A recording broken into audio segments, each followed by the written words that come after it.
여러분 그걸 아십니까? 40조 원입니다. 삼성이 베트남에 쏟아부은 돈이요? 근데 어느 날 갑자기 이걸 두고 떠난다고 했어요. 발표 하나에 나라 전체가 얼어붙었습니다. 18만 명이 하루아침에 일자리가 사라질 판이었어요. 공장 앞에 사람들이 하나둘 모이더니 다음 날엔 수백 명, 그 다음 날엔 수천 명이 됐습니다. 온 도시가 들끓었어요. 근데요, 이 상황을 보면서 진짜 소름 돋았던 건 따로 있었어요. 이 모든 게 고작 5천억 원 때문에 시작됐다는 거예요. 누군가의 욕심 하나가 300조 원짜리 미래를 몽땅 날려버린 겁니다. 대체 누가 그런 판단을 했을까요? 왜 이 지경까지 온 걸까요? 그리고 이야기 끝은요, 저도 몰랐어요. 솔직히 목이 메이더라고요. 17년간 삼성과 동고동락한 베트남 사업가 팜특항 씨의 증언, 지금 바로 들어보시죠. 시작하기 전 구독과 좋아요, 그리고 댓글로 우리의 대한민국 삼성을 응원해주세요. 안녕하세요. 저는 팜득항이라고 합니다. 베트남 방민에서 휴대폰 부품 회사를 운영하고 있습니다. 올해로 54살이 됐고요. 직원이 380명 있는 중견 업체의 대표지요. 제가 삼성과 처음 인연을 맺은 건 17년 전이었습니다. 그때 저는 37살이었고 직원 12명의 조그만 플라스틱 공장을 갖고 있었어요. 동네 잡화점에 납품하는 게 전부였던 시절이었지요. 그 무렵 삼성이 방민에 들어왔습니다. 6천억 원이 넘는 돈을 들여 거대한 휴대폰 공장을 세웠더군요. 저는 무작정 찾아갔습니다. 기회를 달라고 품질은 목숨 걸겠다고 말씀드렸어요. 한국인 담당자분이 조건을 내걸었습니다. 6개월 안에 불량률 0.01%를 맞추면 계약하겠다고요. 그 6개월 동안 저는 거의 공장에서 살다시피 했습니다. 새벽 3시에 기계 앞에서 쓰러진 적도 있었어요. 가족 얼굴 볼 틈도 없었지요. 그렇게 5개월 28일째 되던 날 기준을 통과했습니다. 그날의 감격을 저는 아직도 잊지 못합니다. 17년이 흘렀습니다. 직원 12명은 380명이 됐고 허름했던 공장은 3개동짜리 단지로 커졌어요. 삼성이 저를 키웠고 저는 삼성과 함께 자랐습니다. 과장이 아니라 진심이에요. 제 인생 전부가 삼성과 엮여 있었으니까요. 그런데 어느 날부터 이상한 기운이 감돌기 시작했습니다. 처음엔 사소한 것들이었어요. 삼성 공장에서 만나는 한국인 직원들의 표정이 좀 굳어 보였습니다. 평소엔 밝게 인사하던 분들이 고개만 까딱하고 지나가더군요. 무슨 일 있냐고 물어봐도 괜찮다는 말만 되풀이했습니다. 며칠 뒤 더 이상한 일이 벌어졌습니다. 주물량이 갑자기 줄어든 거예요. 평소 같으면 한 달치 물량을 미리 알려주는데 연락이 뜸해지더니 절반으로 깎인 수치가 내려왔습니다. 이유를 물어도 일시적인 조정이라는 답변뿐이었지요. 그 즈음 다른 협력업체 사장들도 비슷한 얘기를 하기 시작했습니다. 다들 어리둥절한 표정이었어요. 17년간 이런 적이 없었거든요. 삼성은 언제나 정확했고 약속은 칼같이 지키는 회사였습니다. 그런 삼성이 갑자기 말을 아끼고 물량을 줄이고 눈치를 보는 듯한 모습을 보인다는 게 도무지 이해가 안 됐습니다. 무슨 일이 생긴 게 분명했습니다. 나중에 알게 된 사실인데요. 그때 정부가 삼성에 압박을 가하고 있었습니다. 예전에 약속했던 세금 감면을 뒤집겠다는 거였어요. 새 정권이 들어서면서 방침이 바뀌었다며 5천억 원이 넘는 돈을 더 내라고 요구했다더군요. 한국인 관계자에게 들은 얘기로는 정부 관료가 이렇게 말했다고 합니다. 삼성이 어디 가겠냐고, 공장도 사람도 다 여기 있는데 뭘 걱정하냐고요. 완전히 우습게 본 거지요. 저는 그 얘기를 듣고 등골이 서늘해졌습니다. 17년을 지켜봤으니까 알아요. 한국 사람들은 무시당하는 걸 가장 싫어합니다. 특히 약속을 어기는 건 절대 용납하지 않는 분들이에요. 그런데 정부가 약속을 깨면서 비웃기까지 했다니 이건 보통 일이 아니라는 걸 직감했습니다. 불안했습니다. 정말 불안했어요. 삼성이 화가 나면 어떻게 될까? 설마 떠나진 않겠지. 그래도 혹시 이런 생각들이 머릿속을 맴돌았습니다. 잠을 이루기가 힘들더군요. 그때까지만 해도 저는 최악의 상황을 상상하지 못했습니다. 설마 진짜로 떠날 거라곤 생각도 못했어요. 17년입니다. 17년 동안 쌓아올린 게 있는데 그걸 그냥 버리고 가겠어요? 하지만 저는 한국인들을 너무 몰랐던 겁니다. 그들이 신뢰를 얼마나 중요하게 여기는지, 한번 무너진 믿음 앞에서 얼마나 냉정해지는지 말이에요. 그 뒤에 벌어진 일들은 제가 상상했던 것보다 훨씬 더 충격적이었습니다. 그 무렵 저는 삼성 공장을 자주 드나들었습니다. 부품 납품도 해야 했고 품질 회의도 참석해야 했거든요. 그때마다 느낀 게 있어요. 이 공장이 단순한 생산시설이 아니라는 거였습니다. 박민성 전체가 삼성을 중심으로 돌아가고 있었습니다. 아침이면 공장으로 향하는 오토바이 행렬이 끝없이 이어졌고, 저녁이면 퇴근하는 사람들로 도로가 가득 찼지요. 식당, 편의점, 숙소, 병원까지 전부 삼성 직원들과 협력업체 사람들 덕분에 먹고 사는 구조였습니다. 누가 그러더군요. 삼성이 기침하면 박민이 감기에 걸린다고요. 과장이 아니었어요. 공장 안쪽으로 들어가면 더 실감이 났습니다. 수만 명이 일사불란하게 움직이는 모습은 정말 장관이었어요. 거대한 생산 라인이 쉬지 않고 돌아갔고, 로봇과 사람이 함께 일하는 광경은 마치 미래 도시 같았습니다. 저 같은 시골 출신한테는 매번 놀라운 풍경이었지요. 그런데 저한테 더 깊이 와닿았던 건 사람들의 표정이었습니다. 라인에서 일하는 젊은 직원들, 교육장에서 신입사원을 가르치는 선배들, 구내식당에서 밥 먹는 사람들. 다들 활기가 있었어요. 내일이 있다는 확신을 가진 얼굴들이었습니다. 한 번은 교육장 앞을 지나가다가 한 여직원을 본 적이 있습니다. 26쯤 돼 보이는 작은 체구의 직원이었는데 신입들 앞에서 뭔가를 설명하고 있더군요. 서두르지 않고 한 명 한 명 눈을 맞추면서 차분하게 이야기하는 모습이 인상적이었어요. 나중에 알고 보니 입사 3년 차인데 자원에서 신입 교육을 돕고 있다고 했습니다. 그 직원 이야기를 들으면서 마음이 묘했습니다. 저도 17년 전엔 저랬거든요. 아무것도 없었지만 열정 하나로 버텼던 시절이 떠올랐지요. 삼성이라는 회사가 참 대단한 게 저런 젊은이들한테 꿈을 심어준다는 거예요. 단순히 월급만 주는 게 아니라 성장할 수 있다는 희망을 주는 거였습니다. 어느 날 그 직원이 한 말을 전해 들었는데요. 가슴이 뭉클하더라고요. 이 공장 덕분에 가족이 처음으로 집을 샀다고 했답니다. 베트남에서 내 집 마련이 얼마나 어려운 일인지 아시는 분들은 이해하실 거예요. 평생 새 집을 전전하다가 드디어 자기 이름으로 된 집이 생겼다는 거잖아요. 그게 다 삼성에서 일하면서 가능해진 일이었습니다. 저만 해도 그랬어요. 17년 전 12명 데리고 시작했을 때는 정말 하루 벌어 하루 먹는 수준이었거든요. 그런데 삼성과 거래하면서 회사가 커졌고 직원들 월급도 올려줄 수 있게 됐고 저도 아이들 대학까지 보낼 수 있었습니다. 제 직원 380명도 마찬가지예요. 그 사람들 가족까지 합치면 1,500명이 넘는데 그들의 생계가 전부 삼성과 연결돼 있는 거였습니다. 우리 회사만 그런 게 아니었어요. 박민성에만 삼성협력업체가 70개가 넘었습니다. 거기서 일하는 사람이 8만 명이에요. 삼성 공장 직원까지 합치면 거의 17만 명이 삼성 덕분에 먹고 살고 있었던 거지요. 가족까지 포함하면 수십만 명의 삶이 이 공장 하나에 달려 있었습니다. 공장 복도를 걸으면 게시판에 여러 공지가 붙어 있었어요. 학자금 지원 안내, 의료 혜택 공지, 야간 셔틀 시간표, 동호회 모집 공고 같은 것들이요. 어찌 보면 평범한 것들이었습니다. 그런데 그 평범함 속에 수많은 삶이 연결돼 있었어요. 학자금 지원 덕분에 대학 가는 직원 자녀가 있고, 의료 혜택 덕분에 아픈 부모를 치료하는 직원이 있고, 야간 셔틀 덕분에 먼 곳에서 출퇴근하는 직원이 있는 거였지요. 그래서 저는 알고 있었습니다. 이 공장이 멈추면 어떤 일이 벌어질지를요. 단순히 생산이 중단되는 게 아니에요. 도시 전체가 마비되는 거였습니다. 식당은 손님을 잃고, 숙소는 비게 되고, 병원은 환자가 줄고 학교는 학생이 떠나는 거예요. 17만 명이 일자리를 잃으면 그 파장이 어디까지 퍼질지 상상조차 하기 싫었습니다. 그 무렵 협력업체 대표들 모임이 있었는데요. 다들 불안한 기색이 역력했습니다. 주물량이 줄었다는 얘기, 삼성 쪽 분위기가 심상치 않다는 얘기가 오갔어요. 한 사장님이 그러시더군요. 우리가 30년 걸려 쌓아올린 게 한순간에 무너질 수도 있다고요. 그분 회사는 직원이 400명이 넘었는데 목소리가 떨리고 있었습니다. 저도 속으로 계속 되뇌었어요. 설마 그런 일이 생기겠어. 삼성이 17년 동안 쌓아온 걸 버리고 가겠어. 말이 안 되잖아. 그런데 마음 한구석에선 계속 불안이 자라나고 있었습니다. 한국인들 표정이 너무 굳어 있었거든요. 나중에 안 사실인데요. 그때 삼성 내부에선 이미 비상 계획이 돌아가고 있었다더군요. 최악의 상황에 대비하는 시나리오를 만들고 있었다는 거예요. 저희한테는 아무 말도 안 했지만 물밑에선 조용히 준비가 시작되고 있었던 겁니다. 그걸 알았더라면 좀 달랐을까요? 글쎄요. 알았어도 뾰족한 수가 없었을 것 같아요. 우리는 그냥 기다릴 수밖에 없었습니다.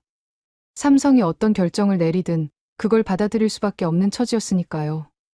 그게 을의 입장이라는 거였습니다. 그러던 어느 날이었습니다. 삼성 공장에 전기가 끊겼다는 소식이 들려왔어요. 처음엔 단순한 사고인 줄 알았습니다. 베트남은 전력 사정이 좋지 않아서 가끔 정전이 나거든요. 그런데 이번엔 뭔가 달랐습니다. 전기가 끊긴 게 낮 2시쯤이었다고 해요. 생산 라인이 일제히 멈췄고 클린룸 온도가 올라가기 시작했다더군요. 반도체나 디스플레이 같은 정밀 부품은 온도가 조금만 틀어져도 못 쓰게 됩니다. 엔지니어들이 비상 발전기를 돌렸지만 전체 라인을 커버할 수 없었고 핵심 설비만 간신히 유지하는 상황이었다고 해요. 복구 요청을 넣었는데 답이 없었답니다. 전력공사 쪽에서는 폭염 때문에 전력이 부족하다. 국민생활 전력이 우선이다. 복구 시간은 미정이다. 이런 답변만 반복했다고 하더군요. 저녁 5시가 넘어서야 일부 전력이 돌아왔는데 그때는 이미 늦었습니다. 그날 생산량이 전부 폐기됐다는 얘기를 들었어요. 처음엔 저도 운이 나빴다고 생각했습니다.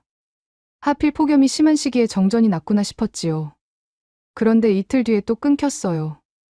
이번엔 4시간 동안이나 전기가 들어오지 않았다더군요. 엔지니어들은 탈진 상태가 됐고 노동자들은 이유도 모른 채 조기 퇴근 통보를 받았습니다. 그제야 이상하다는 생각이 들기 시작했습니다. 베트남에서 20년 넘게 사업을 해왔지만 이렇게 연달아 정전이 난 적은 없었거든요. 게다가 삼성 공장만 골라서 전기가 끊기는 것 같았어요. 주변 다른 공장은 멀쩡하다는 얘기가 들리더라고요. 나중에 알게 된 건데요. 이게 우연이 아니었습니다. 정부 쪽에서 의도적으로 압박을 가한 거였어요. 삼성한테 메시지를 보낸 거지요. 우리 말 안 들으면 이렇게 될 수 있다는 경고였던 겁니다. 저는 그 사실을 알고 경악했습니다. 아무리 정부라고 해도 이건 너무 심한 거 아닌가 싶었어요. 기업을 상대로 전력을 무기 삼아 협박하다니 상식적으로 이해가 안 됐습니다. 삼성이 베트남 수출의 4분의 1을 차지하는 회사예요. 그런 기업을 적으로 돌리면 어떻게 되겠습니까? 그 무렵 협력업체들 사이에서도 술렁임이 커졌습니다. 삼성 쪽 주문이 확 줄었거든요. 저희 회사도 마찬가지였어요. 평소 한 달 물량의 절반도 안 되는 주문이 들어왔습니다. 다들 무슨 일인지 몰라서 안절부절못했지요. 한 협력업체 사장님은 직접 삼성 담당자를 찾아갔다고 하더군요. 무슨 일이냐고 우리한테만이라도 좀 알려달라고 매달렸답니다. 그런데 돌아온 대답이 지금 상황이 복잡하다, 조금만 기다려달라, 그것뿐이었대요. 한국인 담당자 얼굴이 너무 안 좋아 보여서 차마 더 묻지 못했다고 하더라고요. 저도 비슷한 경험을 했습니다. 오래 알고 지내던 한국인 부장님을 만났는데 평소와 달리 말수가 적으시더군요. 식사하면서 이런저런 얘기를 나눴는데 회사 얘기만 나오면 표정이 굳어졌어요. 제가 직접적으로 여쭤봤습니다. 삼성이 떠나는 거냐고요. 그분이 한참 동안 말이 없으시더니 이렇게만 대답하시더군요. 본사에서 여러 가지 검토 중이라고요. 그 대답을 듣는 순간 심장이 철렁 내려앉았습니다. 여러 가지 검토라는 말이 무슨 뜻인지 알 것 같았거든요. 떠날 수도 있다는 거였지요. 17년 동안 단 한 번도 상상하지 못했던 일이 현실이 될 수도 있다는 걸 그때 처음 느꼈습니다. 집에 돌아오는 길이 그렇게 멀게 느껴진 적이 없었어요. 운전하면서 계속 생각했습니다. 삼성이 정말 떠나면 어떻게 되지?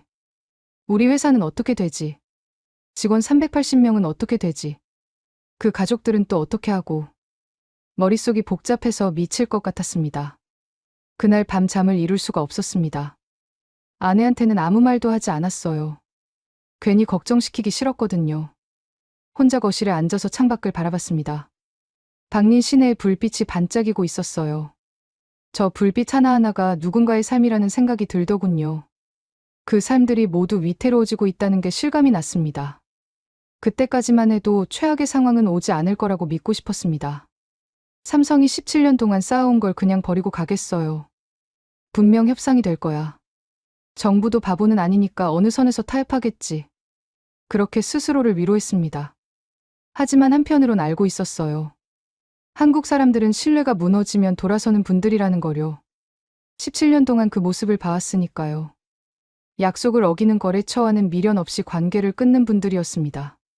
그런데 이번엔 정부가 약속을 어긴 거잖아요. 그것도 협박까지 하면서요. 불안한 마음을 안고 며칠을 보냈습니다. 그리고 얼마 뒤 제가 가장 두려워하던 소식이 들려왔어요. 그날 아침이었습니다. 핸드폰에 뉴스 알림이 떴는데 눈을 의심했어요. 삼성전자 베트남 생산량 40% 인도 이전 확정. 짧은 문장이었지만 충격은 엄청났습니다. 처음엔 오보인 줄 알았습니다. 설마 진짜 발표했겠어, 무슨 루머가 돈 거겠지 싶었어요. 그런데 다른 뉴스들도 같은 내용을 쏟아내기 시작하더군요. 외신에서도 속보로 다루고 있었습니다. 진짜였어요. 삼성이 정말로 떠나겠다고 선언한 거였습니다. 손이 떨렸습니다. 핸드폰을 쥔 손이 저도 모르게 떨리고 있더라고요. 아내가 무슨 일이냐고 물었는데 대답할 수가 없었어요. 입이 안 떨어지더군요. 출근해서 회사에 도착하니까 직원들이 웅성거리고 있었습니다. 다들 뉴스를 본 모양이었어요. 제 얼굴을 보더니 사장님 괜찮으시냐고 묻더군요. 괜찮지 않았습니다. 전혀 괜찮지 않았어요. 하지만 직원들 앞에서 무너질 수는 없었습니다. 애써 평정심을 유지하면서 일단 상황을 지켜보자고 말했어요. 사무실에 들어가서 문을 닫았습니다. 그리고 한참 동안 멍하니 앉아 있었어요. 머릿속이 하얘지더라고요. 17년이 스쳐 지나갔습니다. 처음 삼성 문을 두드리던 날, 품질 기준 맞추느라 밤새던 날들, 첫 계약서에 도장 찍던 순간, 직원이 100명 넘어가던 날의 감격, 그 모든 게 물거품이 될 수도 있다는 생각이 들었습니다. 협력업체 대표들한테 연락이 빗발쳤습니다. 다들 어떻게 된 거냐고, 우리는 어떻게 되는 거냐고 물었어요. 저도 몰랐습니다. 아무것도 알 수가 없었어요. 삼성 쪽 담당자한테 전화를 걸었는데 연결이 안 됐습니다. 다들 정신없이 바쁜 모양이었지요. 오후가 되자 좀 더 자세한 소식이 들려왔습니다. 신규 투자 물량은 전부 인도로 간다고 하더군요. 베트남 공장은 현상 유지 수준이 될 거라고요. 그 말인즉슨 확장은 없고 점점 줄어들 거라는 뜻이었습니다. 협력업체들로서는 사형 선고나 다름없는 소식이었어요. 베트남 정부는 뒤늦게 당황하기 시작했습니다. 산업부 장관이 긴급 성명을 내고 유감을 표명했다더군요. 재검토를 요청한다고도 했대요. 하지만 이미 늦었습니다. 발표가 나간 순간 모든 게 돌이킬 수 없게 됐거든요. 한국 사람들은 한번 결정하면 안 바꾸는 분들이에요.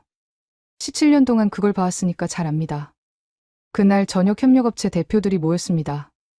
급하게 연락해서 한자리에 모인 거였어요. 다들 얼굴이 창백했습니다. 누구 하나 말이 없더군요. 한 사장님이 먼저 입을 열었어요. 이제 어떻게 해야 하냐고요. 아무도 대답하지 못했습니다. 저는 그 자리에서 현실을 직시해야 했습니다. 삼성이 완전히 떠나는 건 아니지만 예전처럼은 안 될 거라는 거요. 물량이 줄면 협력업체들은 자연스럽게 정리될 수밖에 없어요. 70개가 넘는 협력업체 중 살아남을 곳이 몇이나 될지 아무도 장담할 수 없었습니다.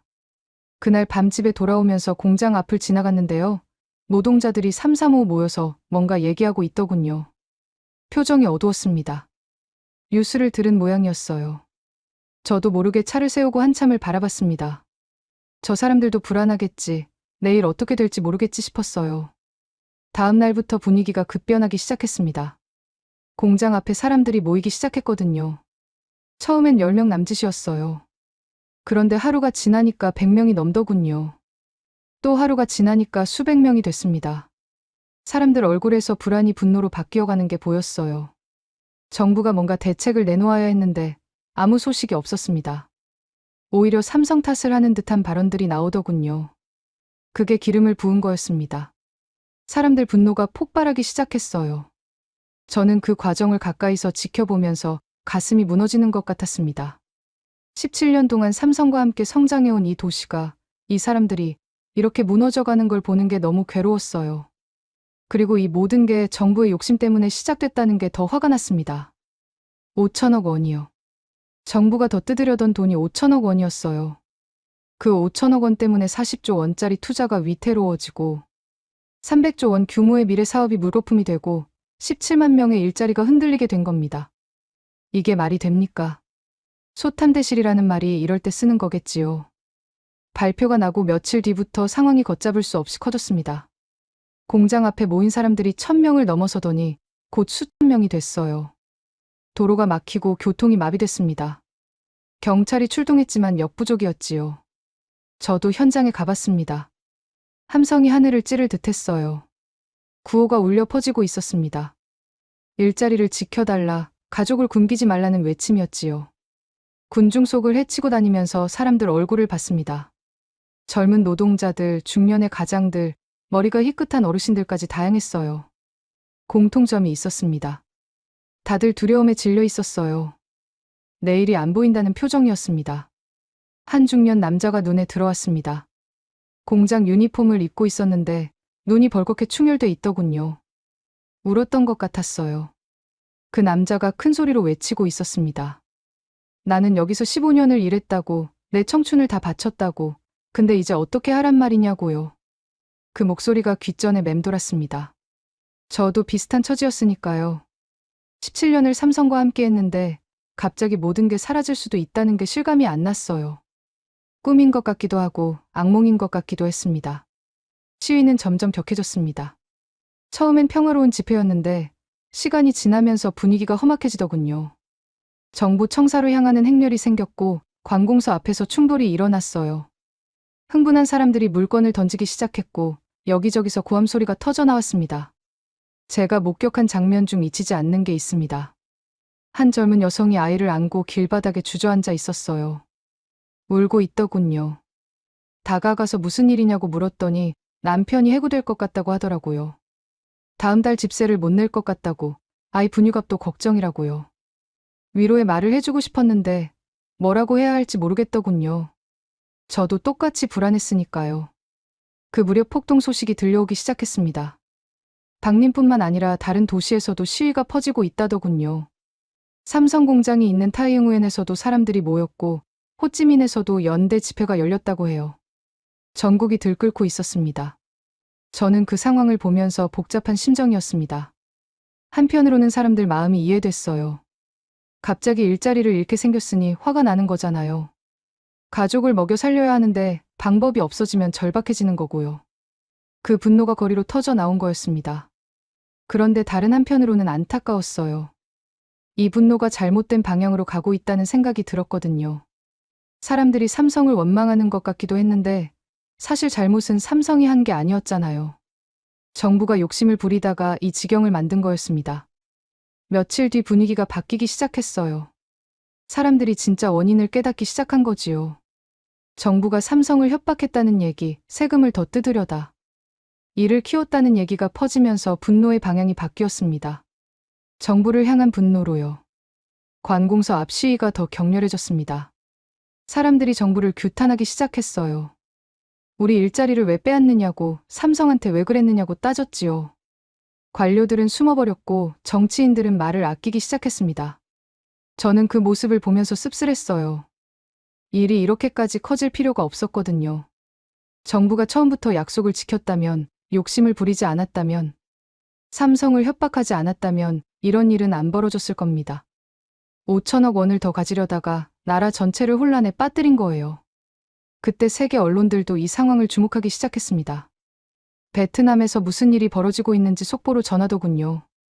외신 기자들이 몰려왔고 카메라가 시위 현장을 비췄어요. 베트남 정부 입장에서는 국제적 망신이었을 겁니다. 저는 집에 돌아와서 뉴스를 보면서 한숨만 쉬었습니다. 어떻게 이 지경까지 왔나 싶었어요. 17년 동안 평화롭게 잘 굴러가던 게 한순간에 무너졌잖아요. 그 원인이 너무 어이없었습니다. 고작 5천억 원 때문에요. 베트남 상황이 전 세계로 퍼져나갔습니다. 외신들이 앞다투어 보도하기 시작했거든요. 저도 관심 있게 지켜봤습니다. 세계가 이 일을 어떻게 보는지 궁금했으니까요. 미국의 유명 경제신문이 사설을 실었는데요. 제목이 충격적이었어요. 베트남 정부의 전례 없는 정책 실패라고 했더군요. 기사 내용은 간단했습니다. 약속을 지키지 않은 정부는 신뢰를 잃고 신뢰를 잃은 국가에는 투자가 오지 않는다는 거였어요. 당연한 얘기지만 정확한 지적이었지요. 일본 언론도 비슷한 분석을 내놨습니다. 외국 기업을 볼모로 삼으려던 시도가 오히려 자국을 고립시켰다고 했어요. 독일 신문에서는 동남아 투자 리스크가 재평가되고 있다는 기사를 실었고요. 유럽 투자자들도 베트남을 다시 보기 시작했다는 내용이었습니다. 미국의 한 유명 대학 교수가 방송에 나와서 한 말이 기억에 남습니다. 삼성의 결정은 정치적 보복이 아니라 리스크 관리라고 했어요.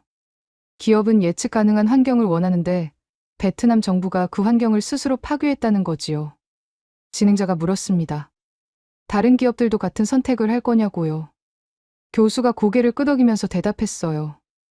이미 시작됐을 거라고요. 실제로 그랬습니다. 글로벌 투자 기관들이 움직이기 시작했거든요. 유명 투자은행이 베트남 투자 등급을 낮췄어요. 정책 신뢰도가 급락했다면서 제조업 투자를 재검토해야 한다는 리포트를 냈더군요.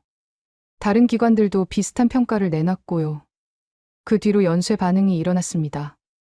일본의 한 전자 업체가 베트남 신규 투자 계획을 보류한다고 발표했어요. 독일 자동차 부품사도 같은 결정을 내렸고요.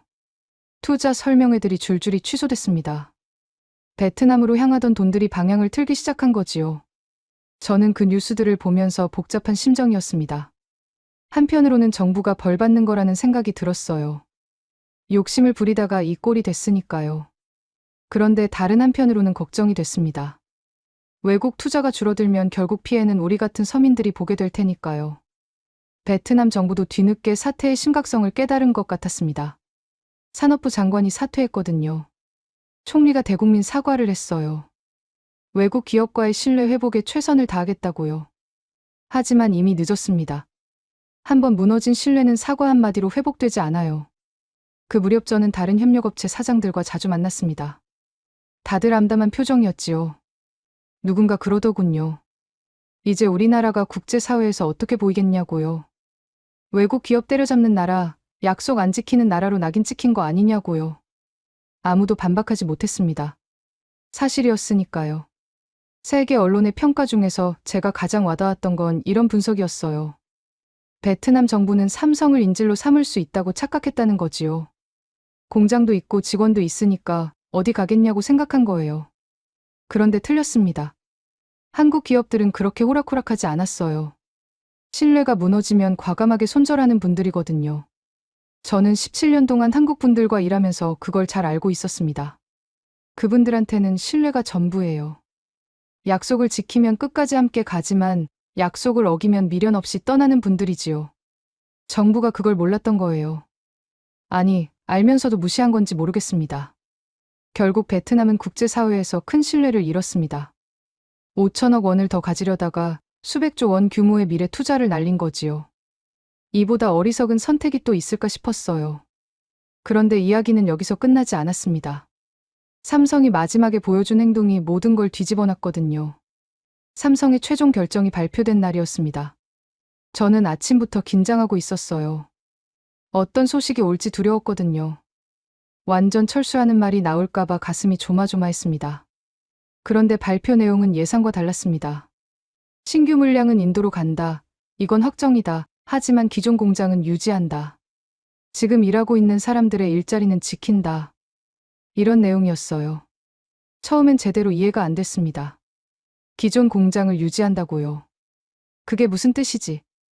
머릿속이 멍해졌어요. 옆에 있던 직원이 사장님 좋은 소식인 것 같다고 하더군요. 그제야 정신이 들었습니다. 기존 공장 유지라는 말이 뭘 의미하는지 천천히 생각해봤습니다. 지금 일하는 17만 명의 일자리가 당장은 사라지지 않는다는 거였어요. 협력업체들도 당장은 문을 닫지 않아도 된다는 거고요. 물론 예전처럼 성장하긴 어렵겠지만 최악의 상황은 면한 거였습니다. 저는 그 순간 눈물이 나려고 했습니다. 참았어요. 직원들 앞이었으니까요. 하지만 속으로는 울고 있었습니다.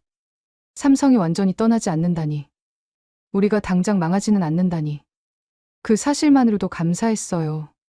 그런데 곰곰이 생각해보니까 이상한 점이 있었습니다. 삼성 입장에서는 완전히 철수하는 게 더 나았을 거거든요. 정부한테 협박을 당했으니까 확실하게 본때를 보여줄 수 있었잖아요. 모든 걸 빼고 가면 베트남 경제가 큰 타격을 입을 테고 정부는 완전히 망신을 당했을 겁니다. 그런데 삼성은 그러지 않았습니다. 왜일까? 저는 한참을 생각했어요. 나중에 한국인 관계자분한테 들은 얘기인데요. 삼성 내부에서 그 문제를 놓고 많은 논의가 있었다더군요. 완전 철수를 주장하는 쪽도 있었대요. 이렇게 무시당하고 협박당했는데 가만히 있을 수 없다. 확실하게 응징해야 한다는 의견이요. 그런데 반대 의견도 있었답니다. 우리가 떠나면 가장 큰 피해를 보는 게 누구냐? 정부 관료들이 아니라 공장에서 일하는 노동자들이다. 그 사람들한테는 아무 죄가 없다. 이런 의견이었대요. 결국 삼성은 후자를 선택한 거지요. 교훈은 남기될 죄 없는 사람들까지 벌하지는 않겠다는 거였습니다. 신규 투자를 끊어서 정부한테는 분명한 메시지를 주고 기존 공장을 유지해서 노동자들은 지키는 방법을 택한 거예요. 저는 그 얘기를 듣고 한국이라는 나라에 대해 다시 생각하게 됐습니다. 보통은 이런 상황에서 복수를 하잖아요. 당했으면 갚아주는 게 인지상정이고요. 그런데 삼성은 다르게 행동했어요. 힘이 있었습니다. 완전히 철수해서 베트남 경제를 흔들어 놓을 힘이 있었어요. 그런데 그 힘을 휘두르지 않았습니다. 왜냐하면 그 힘을 휘두르면 잘못 없는 사람들이 다치니까요. 공장에서 성실하게 일하는 노동자들, 열심히 살아가는 협력업체 직원들, 그 가족들이 피해를 보니까요. 삼성은 그걸 원하지 않았던 겁니다. 발표가 나간 뒤 공장 분위기가 바뀌었습니다. 불안에 떨던 노동자들이 안도의 한숨을 쉬더군요. 기존 인력 전원 고용 유지라는 공지가 게시판에 붙었는데 그 앞에서 우는 사람들이 있었어요. 기쁨의 눈물이었지요. 거리의 분위기도 달라졌습니다. 시위대가 하나둘 흩어지기 시작했거든요. 함성이 잦아들고 도로가 다시 뚫렸어요. 며칠 전만 해도 아수라장이었던 도시가 조금씩 평정을 찾아갔습니다. 저는 그 변화를 보면서 깨달았습니다. 이 사태를 진정시킨 건 군대도 아니고 경찰도 아니었어요. 삼성의 한마디였습니다. 기존 공장은 유지한다는 그 약속 하나가 수만 명의 분노를 가라앉힌 거지요. 협력업체 사장님들이 모여서 이 얘기를 나눴는데요. 다들 같은 생각이더군요. 삼성이 대단하다고요. 복수할 수 있었는데 안 했다고요. 그게 진짜 강한 거라고요. 저도 동의했습니다. 진짜 강한 건 상대를 짓밟는 게 아니에요. 힘이 있어도 함부로 쓰지 않는 거지요. 특히 힘없는 사람들한테는요. 삼성이 보여준 건 그런 모습이었습니다. 모든 게 어느 정도 정리된 뒤에 저는 공장을 찾아갔습니다. 평소처럼 부품 납품건으로 간 거였는데 분위기가 달라져 있더군요. 예전의 활기가 돌아온 것 같았어요. 생산 라인이 다시 돌아가고 있었습니다. 사람들이 일하는 모습을 보니까 마음이 놓이더라고요. 며칠 전까지만 해도 이 공장이 문을 닫을 수도 있다고 생각했거든요. 그런데 다시 정상 가동이 되다니 감회가 새로웠습니다. 교육장 앞을 지나가다가 예전에 봤던 그 여직원을 다시 봤어요. 신입사원들한테 뭔가를 설명하고 있더군요. 웃고 있었습니다. 내일도 출근할 수 있다는 확신을 가진 표정이었지요. 그 모습을 보니까 괜히 뭉클하더라고요. 협력업체 단지도 돌아봤습니다. 문을 닫은 곳도 몇 군데 있었어요. 그래도 대부분은 다시 가동을 시작했더군요.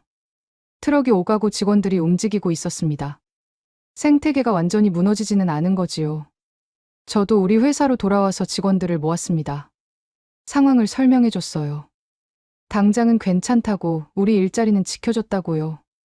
직원들 얼굴에 안도의 빛이 돌더군요. 한 직원이 그러더라고요. 사장님 덕분이라고요. 저는 고개를 저었습니다. 내 덕이 아니라 삼성 덕분이라고 했어요. 그날 저녁 집에 돌아와서 아내한테 모든 얘기를 털어놨습니다. 그동안 얼마나 불안했는지, 회사가 망할 뻔했다는 것도요. 아내가 제 손을 잡더군요. 고생했다고요. 저도 모르게 눈물이 났습니다. 참았던 게 터진 것 같았어요. 이번 일을 겪으면서 저는 많은 걸 배웠습니다. 한국이라는 나라에 대해, 한국 기업에 대해 다시 생각하게 됐어요. 17년 동안 한국 분들과 일하면서 느낀 게 있습니다. 그분들은 약속을 정말 중요하게 여겨요. 한 번 한 약속은 반드시 지키고 상대도 그러기를 기대하지요. 그래서 약속을 어기는 사람을 가장 싫어합니다. 신뢰가 무너지면 관계도 끝이에요. 그런데 이번에 알게 된 게 또 있어요. 한국 분들은 힘이 있어도 함부로 쓰지 않는다는 거였습니다. 적어도 삼성은 그랬어요. 베트남 정부한테 당한 게 있으니까 복수할 수 있었잖아요. 완전히 철수해서 경제를 망가뜨릴 수 있었어요. 그런데 안 했습니다. 왜냐하면 힘없는 노동자들이 피해를 보니까요. 그게 품격이라고 생각합니다. 힘이 있는 건 대단한 게 아니에요. 누구나 힘을 가질 수 있으니까요. 하지만 그 힘을 어떻게 쓰느냐가 중요한 거지요. 약자를 보호하는 데 쓰면 품격이 되고 약자를 짓밟는 데 쓰면 폭력이 되는 겁니다. 삼성은 품격을 선택했습니다. 그래서 저는 한국이라는 나라가 대단하다고 생각해요. 단순히 경제가 잘 살아서가 아닙니다. 돈이 많아서도 아니고요. 힘이 있어도 올바르게 쓸 줄 아는 나라이기 때문이에요. 베트남 정부는 비싼 수업료를 낸 셈입니다. 5천억 원을 더 가지려다가 수백조 원을 날렸으니까요. 국제사회에서 신뢰도 잃었고요. 앞으로 외국 기업들이 베트남 투자를 꺼릴 수도 있어요. 그게 다 탐욕 때문에 생긴 일입니다. 저는 이 이야기를 우리 직원들한테도 해줬습니다. 젊은 친구들한테 특히 강조했어요. 한국 사람들을 보라고요. 약속을 지키는 게 얼마나 중요한지, 신뢰가 얼마나 값진 건지 배우라고요. 그리고 힘이 생겼을 때 어떻게 써야 하는지도 기억하라고요. 지금 저는 여전히 삼성과 일하고 있습니다. 예전만큼 물량이 많지는 않아요. 그래도 감사합니다. 일자리가 있다는 것만으로도 감사해요. 직원들 월급을 줄 수 있다는 것만으로도 다행이고요. 창밖을 보면 당린 시내가 내려다 보입니다. 이 도시는 삼성 덕분에 성장했어요. 그리고 삼성 덕분에 살아남았습니다. 정부가 망쳐놓은 걸 삼성이 수습해준 거지요. 한국이라는 나라가 참 대단합니다. 먼 나라에서 와서 공장을 세우고 일자리를 만들고 사람들한테 기회를 줬어요. 그리고 위기가 왔을 때도 끝까지 책임지는 모습을 보여줬습니다. 그게 진짜 강한 나라의 모습이라고 저는 생각합니다. 힘으로 이긴 게 아니에요. 품격으로 이긴 겁니다. 그 품격을 저는 평생 잊지 못할 것 같습니다. 오늘 사연은 여기까지입니다. 베트남 폭동 속 삼성이 18만 명 살린 품격의 결정 스토리 어떠셨나요? 사연의 주인공에게 응원의 댓글을 남겨주세요. 지금까지 감동정거장에서 사연 전해드렸습니다. 사연이 마음에 드셨다면 좋아요와 구독 부탁드립니다. 시청해주셔서 감사합니다.